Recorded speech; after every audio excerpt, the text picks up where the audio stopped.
She had been told she was unlovable, unworthy of care. A Japanese comfort girl turned POW, Yumi had learned to live with humiliation, fear, and the constant belief that no man, let alone a cowboy, could see beyond the shame of her past. But when a simple act of kindness shattered her world, she found herself questioning everything she'd ever known.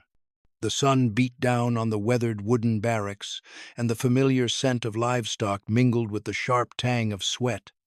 She had been told she would be nothing more than a tool for her captors, an object of disdain. In her mind, there was no escape from the label comfort girl. No cowboy would ever look at her the way they looked at other women. And yet, as she huddled on a straw mattress that felt too soft for someone like her, a cowboy approached. His eyes met hers, not with judgment, but with something entirely unexpected: respect. As he offered her a simple, small gesture, his hand, steady and warm, she felt a crack in the armor she had built around herself. Could it be? Was it possible? A cowboy. A man. Truly seeing her, not for what she had been, but for who she was. The truck doors slammed shut behind her, and the dry Texas wind stung her skin as she stepped out of the vehicle. The sun beat down hard, casting sharp shadows over the camp. Around her, men in uniforms moved with a practiced, military efficiency. But instead of harsh glares, there was only confusion in their eyes, as if they didn't know quite what to make of her. Yumi had been told that her capture would bring humiliation and shame, but the reality before her felt different. These men weren't mocking her or treating her like an object of war. They simply observed. She had expected brutality, harsh commands, and maybe even physical punishment. Instead, everything felt mundane. The barracks she was led to were wooden, simple, but clean. There was no stench of sweat or blood in the air, just the smell of hay, leather, and horses. It was a strange contrast to the hell she had endured, the desolation of war that still haunted her mind. As Yumi was shown to a cot, her heart raced. Her thoughts were clouded with confusion. Could it really be true? Was this camp so different from what she had been told? Her commanders had assured her that surrender meant the worst kind of torture, that captivity in the hands of the enemy would be worse than death. But here she was, in a camp that seemed to have no room for the cruelty she had expected. The silence in the barracks was broken when the door creaked open. A man stepped in, dressed in faded cowboy attire, his boots worn and dusty. His face was weathered, yet there was no hardness in his gaze. Instead, there was curiosity, even compassion. He seemed hesitant as he approached her, but when he spoke, his voice was steady and calm. "Can I get you something?" His voice didn't carry the usual edge of command. It wasn't condescending, nor was it filled with disdain. There was no anger, only a quiet offer. Yumi froze, unsure of how to respond. Could it be? Was this man really speaking to her? A prisoner? With such simplicity? She had been taught to expect nothing but cruelty from her captors. Yet here was a man offering her something as basic as water. She didn't know what to make of it. Her body, so used to being treated as an object, felt confused by this unexpected kindness. She stared at him, her mind racing. Was it possible that he wasn't like the others? Was he truly treating her as a human being? After everything she had endured, it was hard to accept, hard to believe. But he hadn't threatened her. He hadn't yelled. He had simply offered her a small act of compassion. Yumi glanced down at the tin cup of water he had placed beside her. It seemed so ordinary, so mundane, and yet, in that moment, it was anything but. Slowly, she reached for it, her fingers trembling as they wrapped around the cool metal. She took a sip, and the water hit her throat like a shock, refreshing, but also a reminder of just how thirsty she had been, how long she had gone without anything resembling care. When she finished, the cowboy stood quietly, watching her with a look that held no judgment, no expectation. He didn't speak, just nodded once, and turned to leave, his boots softly thudding against the wooden floor. Yumi remained still, the cup in her hands. She had expected the worst, had braced herself for violence or mockery. But instead, she had been treated with something she hadn't experienced in so long: humanity. A simple act of kindness from someone who didn't see her as an object, but as a person. Her heart raced, and she sat there, holding the cup, her mind spinning. Could it really be possible? Could someone like him look at her and see a woman, not just a symbol of shame? For years, she had believed she was unworthy of care, that no man could ever love her after what she had been through. But this cowboy's gentle treatment, his unspoken understanding, shattered that belief, even if just for a moment. For the first time in a long while, Yumi allowed herself to entertain a thought that terrified her. Maybe, just maybe, she was worthy of kindness. The walls she had built around herself for years began to crack, just a little. She wasn't sure if she could trust it, but for the first time in years, she allowed herself to hope. Maybe the future held something more than survival. Maybe there could be more. The memories of her life before the war flooded Yumi's mind, dragging her back to the day everything changed. It was a bright morning when the officers arrived in her village. At just 13, Yumi was young, but her body had already begun to change. She didn't know what they wanted when they took her aside, promising that this was her duty to the empire. It wasn't until later that she learned what it meant to be sent to the comfort stations as a servant for the soldiers. She had no choice. Her family, too desperate to object, tried to shield her from the brutal reality, but Yumi was taken anyway. The officers' promises were cruel lies, and the moment they led her away, her childhood ended. What awaited her was a nightmare she had never imagined. At the station, the walls were thin, the air thick with despair. The girls around her, all younger than she, became strangers in a place where survival meant shutting off everything human inside them. Her body was no longer hers, it was used, exploited by soldiers who thought of her as little more than a tool. Every night felt the same. Faces, hands, voices. She didn't remember them anymore. Only the numbness that settled over her as she became a part of the war machine. The soldiers came and went. She had been taught to endure without emotion, to close her heart. With each passing day, she became more a shadow of the girl she once was. Time lost meaning as Yumi learned the cruelty of what she was forced to do. The physical abuse and emotional disconnection left her hollow. What hurt more than her body was her mind, the loss of her self-worth. She began to feel like nothing, a mere object to be discarded when the war was over. The soldiers never looked at her as a person. They never asked for her name, her history, or her thoughts. Then, one day, the world outside the station changed. The war ended. Japan had surrendered. The news reached her, but it didn't bring the relief she expected. Yumi stood in the corner of the room, stunned by the announcement. What was she supposed to feel? For so long, the war had been everything. It had defined her, crushed her. Now, it was over, and she had nothing. The soldiers, too, seemed lost. No longer men of war, but just ordinary men, confused and uncertain. Some looked at her as if expecting her to be happy, but Yumi couldn't bring herself to feel joy. The war had stripped her of everything, and now, without it, She was left with an emptiness that felt even more unbearable. The other girls, many of them younger than Yumi, began to leave. Some were taken home, some were given new lives in the aftermath. Yumi stayed behind, unsure of what was next. She had no family to return to, no home, and no sense of self.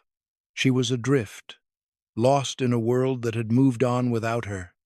As she stood in the quiet aftermath, Yumi realized that the surrender had left her with nothing, no future, no identity. The Empire had claimed her body, but it had taken her soul long ago. What was she now, if not a broken woman with no place in the world? For Yumi, the end of the war wasn't a victory.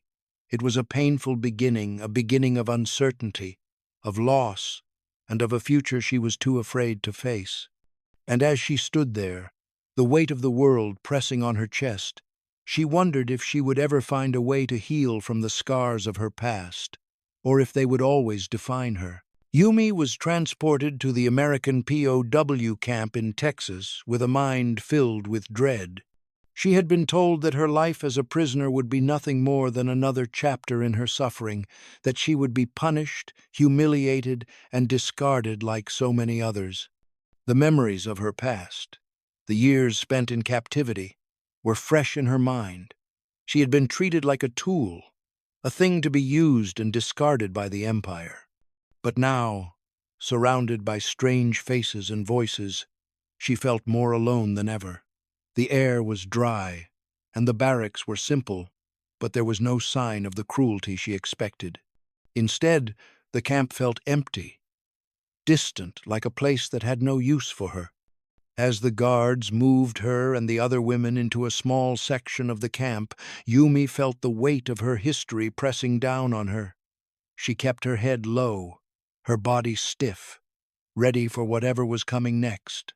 She was bracing herself for orders barked at her, for harsh treatment, for another round of being degraded. But there was no yelling, no harsh orders. Instead, she was shown to a cot in a small, tidy barrack. The air was quiet, the soldiers were quiet, and for a moment, Yumi thought she had stepped into another world. Then a cowboy entered the barrack. He wasn't like the officers who had led her here. His presence was calm, almost gentle. His uniform was faded, and there was a tiredness in his eyes, but there was no malice in his expression. He didn't look at her with disgust or anger. Instead, he glanced at her with an almost inquisitive gaze. "Can I get you something?" he asked, his voice low and steady. Yumi froze. She hadn't expected kindness. In the world she had come from, kindness was a foreign concept. She had been treated as less than human for so long that the idea of someone offering her anything without strings attached seemed impossible. Her hands trembled at her sides as she stared at him, unsure of how to respond. The walls she had built around herself for so long seemed to press in on her, making it difficult to breathe. Without waiting for an answer, the cowboy set a small cup of water in front of her. Yumi stared at it, unsure whether to take it or push it away. It felt like an impossible gift. For the first time since arriving in the camp, her heart beat faster, not with fear, but with something she couldn't identify. Could it really be this simple? Could someone like him, someone who had been told to view her as the enemy, actually treat her as a person? The cowboy nodded and turned to leave, but Yumi was still frozen, caught in the grip of uncertainty. The cup of water sat untouched, a symbol of kindness that she couldn't yet accept. She had learned long ago to shut off the part of herself that hoped for anything good, anything real. She had learned to survive by cutting off her humanity. But here, in this quiet camp, she was being treated as something more. Slowly, she reached for the cup, her fingers trembling as they wrapped around the cold metal. She brought it to her lips and drank, the water cool and refreshing. It wasn't just the water she tasted, it was something else, something she hadn't allowed herself to feel in so long. the possibility of trust. Her chest tightened with confusion. How could this be? How could she trust this man who had been sent to watch over her, to guard her, to treat her as an enemy? How could she trust the very system that had torn her apart? But as the cool water settled in her stomach, Yumi couldn't ignore the stirrings of something deep inside her. The rigid beliefs she had held about survival, about never trusting, never expecting anything good began to crack. She had been told all her life that the enemy was nothing but a monster. But this man, this cowboy, was showing her something entirely different. He had treated her with dignity. He had given her something she never thought she deserved. Could she ever learn to trust again? Could she accept that there was kindness in the world, even in the face of war? The questions lingered in her heart, and though she didn't yet have the answers, Yumi knew that this was the beginning of something new, something that could change her forever. Days passed, and Yumi's world in the camp began to shift in ways she couldn't explain. At first, it was small things unnoticed by most, but powerful to her. The guards didn't yell at her or humiliate her. They didn't treat her as a symbol of shame or an enemy to break.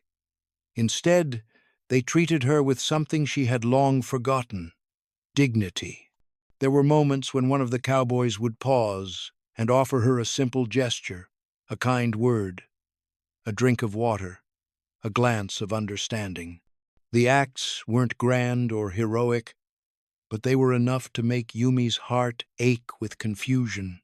She had spent so long living in a world of harshness, where cruelty was the only constant, that this unexpected kindness felt foreign, almost impossible to accept. One afternoon, as Yumi sat alone by the barracks, a cowboy approached. His face was weathered from the harsh sun, but there was warmth in his eyes. Without a word, he set a tin plate in front of her. Yumi looked up at him, unsure. The plate was filled with food, something she hadn't had in a long time. Warm, hearty stew with a thick slice of bread. The smell of the food alone was enough to stir something deep inside her, a reminder of a time before the war when meals were shared with love, not as a way to survive. She hesitated. Her body was weak from hunger, but she still couldn't shake the fear that accompanied every moment of her captivity. What did he want from her? Why was he offering her food? Without judgment or mockery, it was too much for her to comprehend. The cold distance she had learned to keep, the wall she had built to survive, was instinctively raised, making her reluctant to accept anything from the enemy. But the cowboy said nothing. He just stepped back, giving her space, his face gentle and patient. And in that moment, Yumi's stomach growled loudly, reminding her that she had been surviving on little more than scraps for days. She had no choice. She reached out and took the plate. As she lifted the spoon to her lips, the warmth of the stew hit her like a flood. The taste was foreign, rich with spices and meat. It wasn't just the food, it was the act of being treated like a human again. Her heart twisted with shame.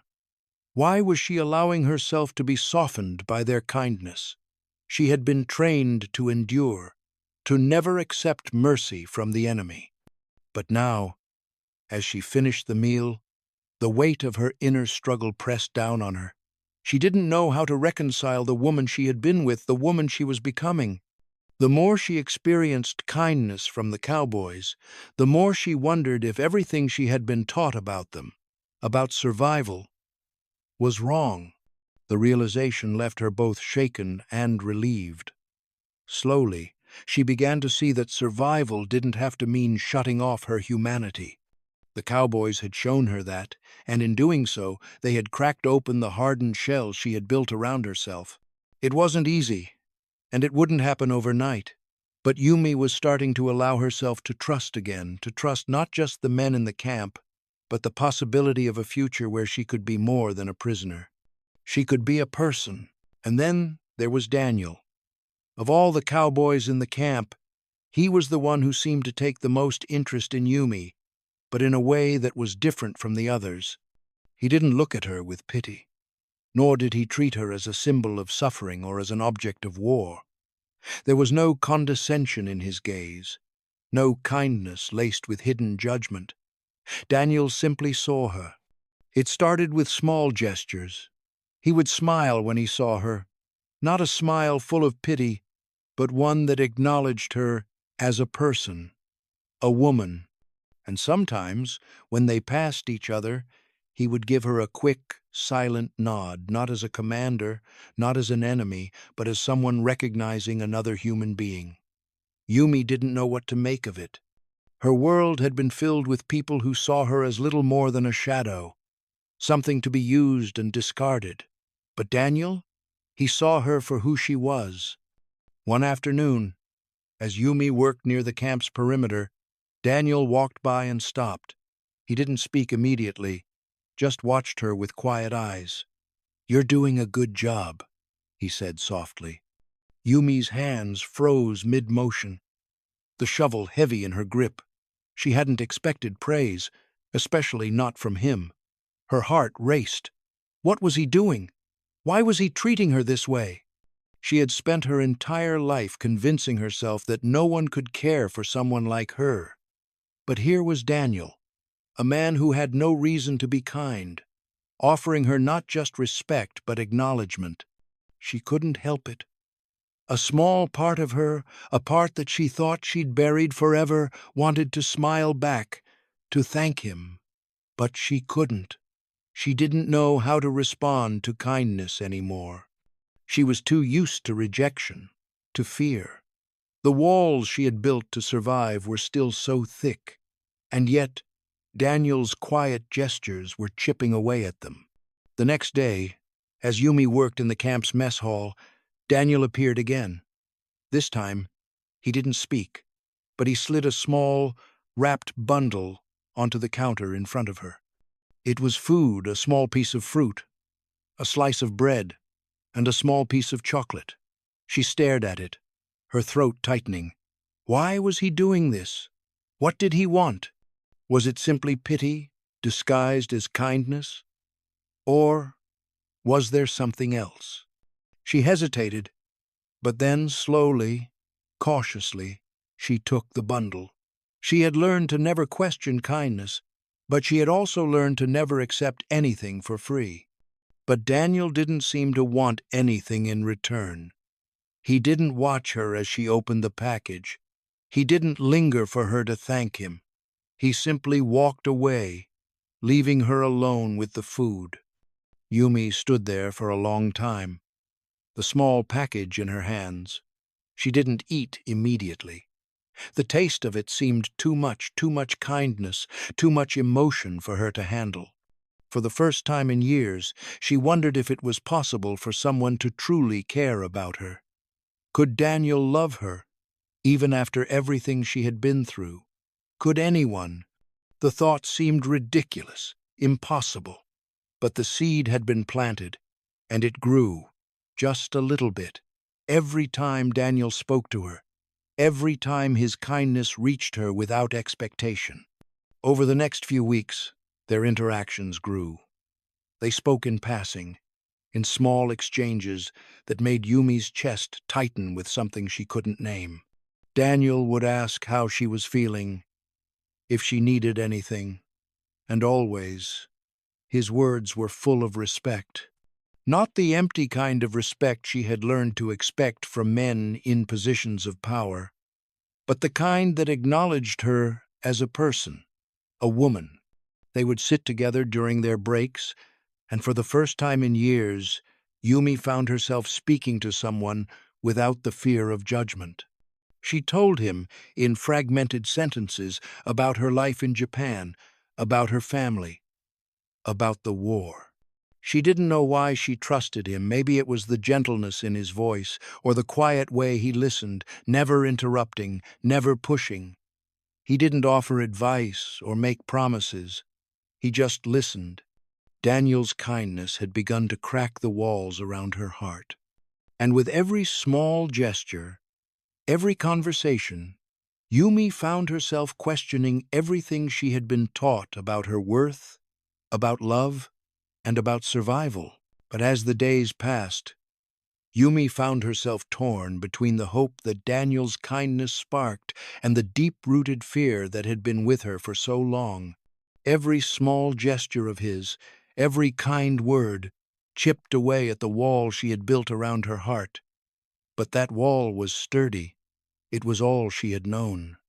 The years of dehumanization, the shame, the constant battle to survive it, had left scars deeper than any physical wound. She had learned to shut herself off from the world, to never expect anything good, anything pure, because the world had never given it to her. Every time Daniel spoke to her, his voice gentle and unwavering, she felt a flicker of hope. But then that familiar doubt crept in. Could she really trust him? Could she trust anyone? Her heart wanted to believe in the kindness he offered, but her mind fought against it. What if it was all a lie? What if, in the end, he was like all the others, someone who would eventually discard her once he had no use for her anymore? The fear of being hurt again, of trusting too easily, paralyzed her. She had already been betrayed by so many others. Could she risk being betrayed again? Yumi found herself pulling away from him, though she didn't mean to. She would smile, but it was hesitant, like she wasn't sure if she should be smiling at all. When Daniel offered to share a moment of quiet, to sit with her, to ask her how she felt, she would sometimes retreat inside herself. She couldn't help it. Her body and mind had learned to be on alert, always waiting for the other shoe to drop, always expecting the worst. It wasn't that she didn't feel something for Daniel, she did. She felt his kindness like a gentle touch on a bruise, soothing yet painful. He never asked her for anything in return. He never pressured her to open up or forced her to trust him. He simply allowed her to be, to take things at her own pace. But that patience, his quiet respect for her boundaries, only made Yumi more conflicted. How could someone so kind and gentle exist in a world that had been so cruel to her? Could he really see her as more than her past? Daniel's patience seemed infinite.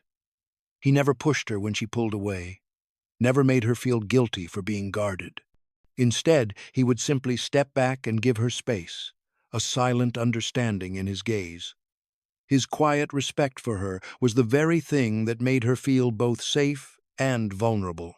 Every time he looked at her with those gentle eyes, as if seeing the woman beneath the scars, Yumi felt something stirring within her. But they terrified her. To want again, to trust again, it felt like asking for too much, like setting herself up for another fall. She wrestled with the pain of her past, the shame that clung to her like a second skin. The years spent in captivity had taught her that she was not worthy of anything good. The label of comfort girl had stripped her of her dignity. And now, even after everything, she couldn't fully believe that she could be loved or respected without strings attached. Every time Daniel spoke to her, every time he showed her kindness, she wondered, was this real? Or was it just another cruel trick that would eventually lead to heartbreak? Yumi sat alone in the dim light of the barracks, the weight of her thoughts pressing down on her. She wasn't sure if she could ever fully let go of the fear, of the shame that haunted her. But she knew this. With Daniel, for the first time, she was beginning to see a glimpse of a future where she didn't have to carry the weight of her past alone. And that scared her more than anything. It was just after dinner when the confrontation happened. Yumi had been helping to clear the mess hall, her hands stiff from the work, when one of the other cowboys, a man named Harris, approached her.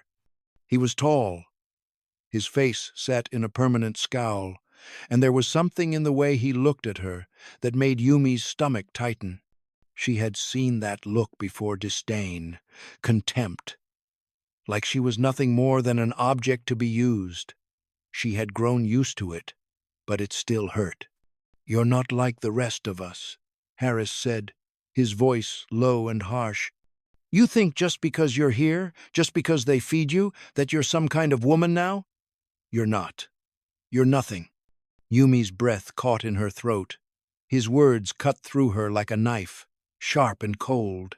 She had spent years being told she was worthless, that her body was nothing but a tool for others. But hearing it again, from someone she barely knew, sent a wave of anger and shame rushing through her. Her hands clenched into fists, and she felt the familiar walls of her emotions rise up, protecting her from the sting of his words. Harris stood there, waiting for her to react. But Yumi didn't know what to say. What could she say? She had been told her entire life that she was nothing, that she had no worth outside of what others used her for. She had learned to accept it, to silence the voice inside her that longed for more, but hearing it again from him felt like a punch to the gut. She looked down, unable to meet his gaze. Before she could respond, Daniel appeared, stepping between them. His posture was calm but firm, his eyes steady as he turned to Harris. "That's enough," he said quietly, his voice carrying the weight of authority but not anger. He didn't raise his voice, didn't yell. He simply placed himself between Yumi and Harris, creating a barrier that felt like safety to Yumi. Harris glared at Daniel, his lips curling into a sneer. "What's this, Daniel? You gonna defend her now? After everything she's been through? She's nothing." Daniel didn't flinch. "You don't get to decide what she is," he said, his voice unwavering. "You don't know her. You don't know what she's been through, and you don't have the right to tear her down." Daniel turned to her, his gaze soft but intense. "Yumi," he said gently, "you are more than what anyone tells you.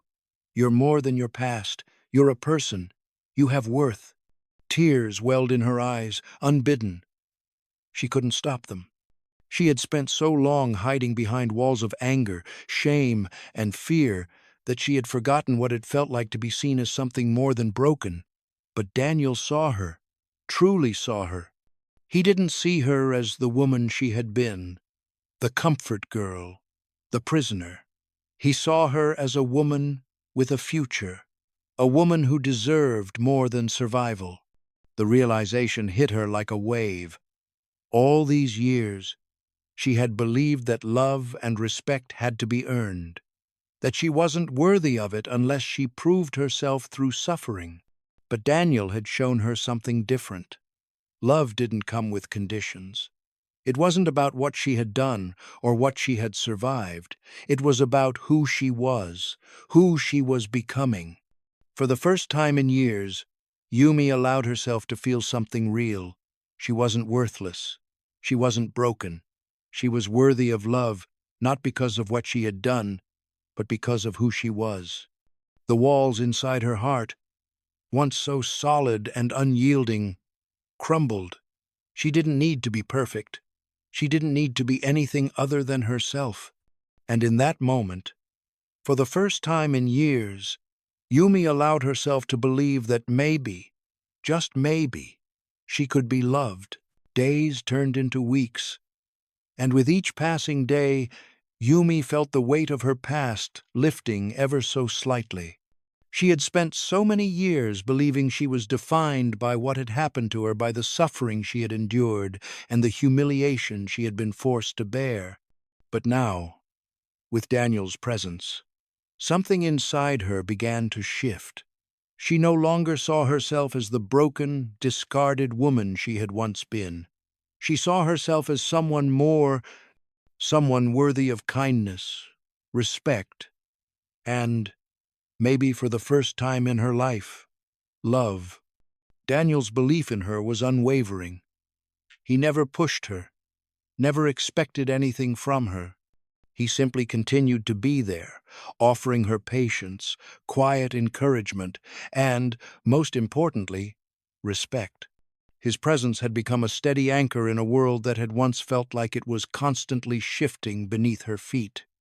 He listened when she spoke, not with judgment, but with genuine care. He never saw her as a prisoner of war, never saw her as a victim. He saw her as a person, as a woman, and that belief made all the difference. Yumi often found herself replaying their conversations in her mind, those quiet moments when she had opened up, just a little. When she spoke about her childhood, her family, the things she used to love before the war stole everything from her.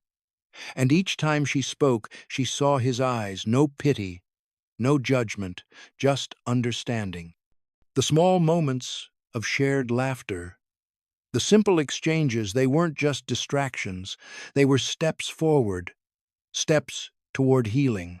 "You've come a long way, Yumi," Daniel said one evening, his voice quiet but sincere. "I can see it in the way you hold yourself now. You're not the same woman who first came here." "I'm still not sure who I am, though," Yumi admitted, her voice barely above a whisper. "But I think I'm learning." Daniel looked at her with that steady gaze of his, the one that always made her feel like she was seen.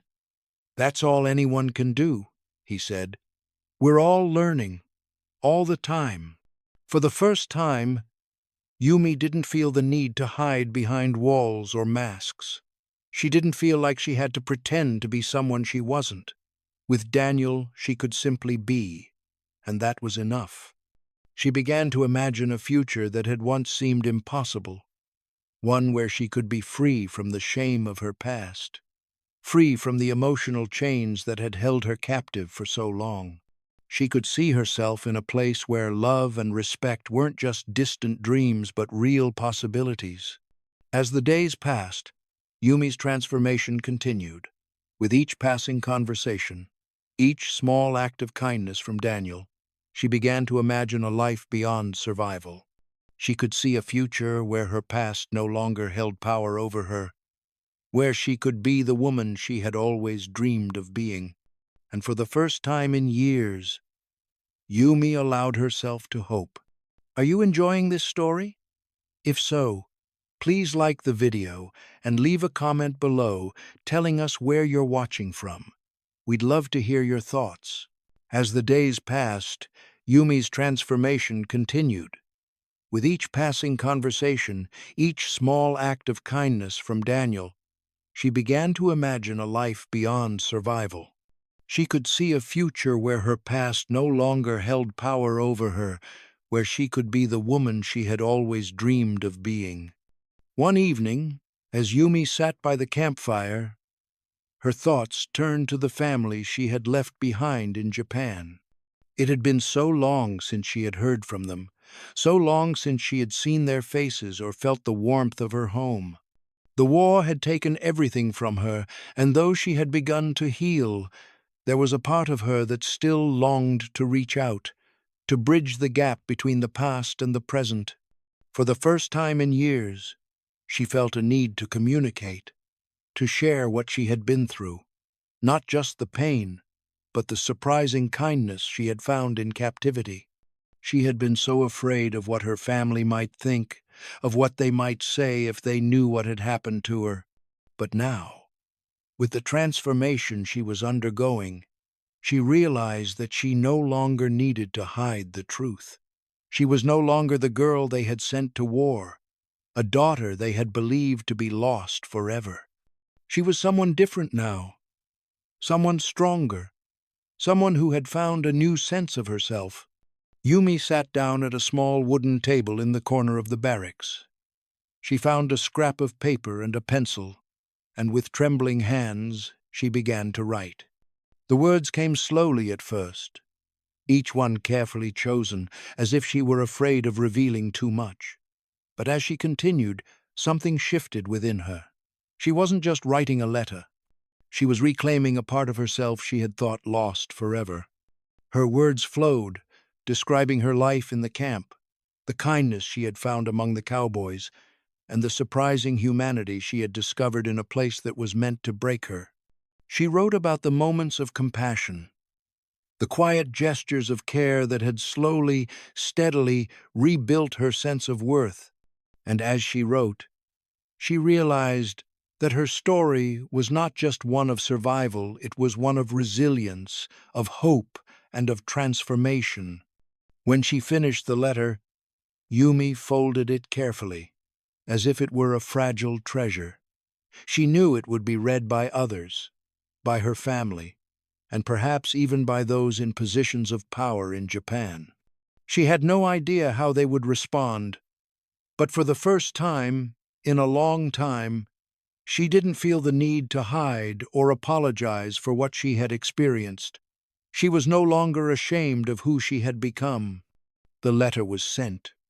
Days passed before Yumi heard anything. Then, one evening, a man approached her in the camp, carrying a thick envelope. He handed it to her with a solemn expression. She opened it quickly, her heart pounding in her chest. The letter had made its way back to Japan, and it had caused a stir. Her family had read it, and so had the leadership of her country. The response was a mix of shock, disbelief, and, in some cases, anger. The idea that a Japanese woman, one who had been part of the comfort stations, could speak of kindness in captivity, of respect and humanity from the enemy, was unthinkable to many. Her family, too, struggled to understand. They had lived their lives according to the strictures of honor, duty, and sacrifice. To hear Yumi speak of the humanity of the men who had held her captive was a challenge to everything they had been taught to believe. To them, her letter represented a threat to their understanding of their own honor, to the beliefs they had held dear. The war had shaped their view of the world, and Yumi's words forced them to confront the painful truth that their nation, their beliefs, might not have been as infallible as they had once thought. For the first time, Yumi understood that her identity wasn't tied to the war, to the shame she had carried for so long. It was tied to her humanity, to the kindness she had received, and to the future she was beginning to imagine. The past could no longer hold power over her, not in the way it once had. And in that moment, Yumi understood that love, respect, and dignity weren't just things she could dream of. They were things she could claim, not because of what she had done, but because of who she was. The days in the camp were coming to an end. Yumi had spent so many nights staring at the stars above, wondering what her future held, wondering if she would ever be able to escape the shadow of her past. But now, as she stood on the precipice of leaving, she realized how far she had come. She was no longer the frightened girl who had arrived at the camp, convinced that no one could ever love her. The walls that had once surrounded her heart had crumbled, and in their place there was something new, something stronger. She had rediscovered her worth, not because of what others had done for her, but because of who she was becoming. She had been broken by the war, by the trauma she had endured, but the kindness of the Cowboys, particularly Daniel, had helped her heal.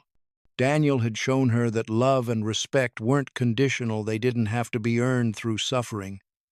They were hers by right, by simply being a person, a woman, worthy of dignity and care. Yumi packed her belongings slowly, folding the few clothes she had with trembling hands. The room that had once felt like a prison now felt like a home, if only for a moment. The journey she had been on, from brokenness to strength, had brought her to a place of clarity.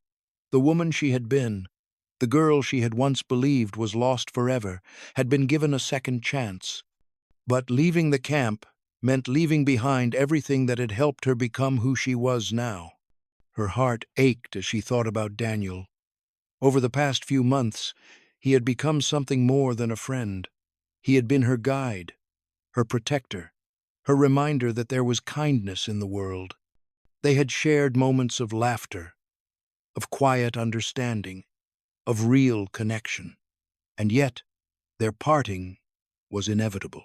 She was going home, back to Japan, to face the family who had believed she was lost to them, and the country that had shaped her into the woman she was today.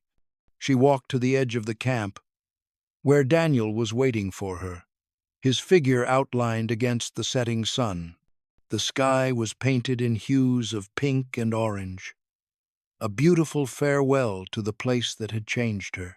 She didn't know how to say goodbye, not to him, not to the man who had shown her what love could look like without fear or shame. When she reached him, he turned and met her gaze. His eyes were soft, filled with a mixture of pride and sorrow. "You've come a long way," Daniel said quietly, his voice thick with emotion. Yumi swallowed hard, the lump in her throat preventing her from speaking for a moment. She had never been good with goodbyes, and this one felt like a moment too precious to hold on to, too fragile to leave behind. She didn't know what the future held for her, but she knew she was no longer defined by the trauma of her past. She was no longer just a prisoner of war. She was a woman who had found her own strength, who had learned that love could be given freely, without conditions. "I'll never forget what you've done for me," Yumi whispered, her voice trembling. "You helped me see that I'm worthy, Daniel. You helped me remember who I really am." Daniel's hand rested gently on her shoulder, a silent gesture of support. "You always were," he said. "I'm just glad you see it now." Yumi's heart swelled with gratitude. The fear that had once dominated her life, the shame that had twisted her sense of self, was no longer in control. Daniel had helped her find her own voice, her own worth, and as they stood there, under the fading light, she knew that she was ready for whatever came next. The finality of their parting hit her in waves. It wasn't just the end of her time at the camp, it was the end of one chapter and the beginning of another. She was going back to Japan, but she wasn't the same woman who had left. She had found healing, not just in the kindness of others, but in her own ability to love and accept herself. As Yumi walked away from the camp, her steps felt lighter. She had a long road ahead, but it was a road she could face with hope in her heart. The letter she had written to her family, the courage to share her truth, had already set in motion the changes that would follow. It had opened a door, not just for her, but for those who had once seen her as nothing more than a casualty of war. And as she walked, Yumi knew that her journey was far from over. She had rediscovered herself, and the healing power of love and compassion would continue to guide her forward, one step at a time. Are you enjoying this story? If so, please like the video and leave a comment below telling us where you're watching from. We'd love to hear your thoughts.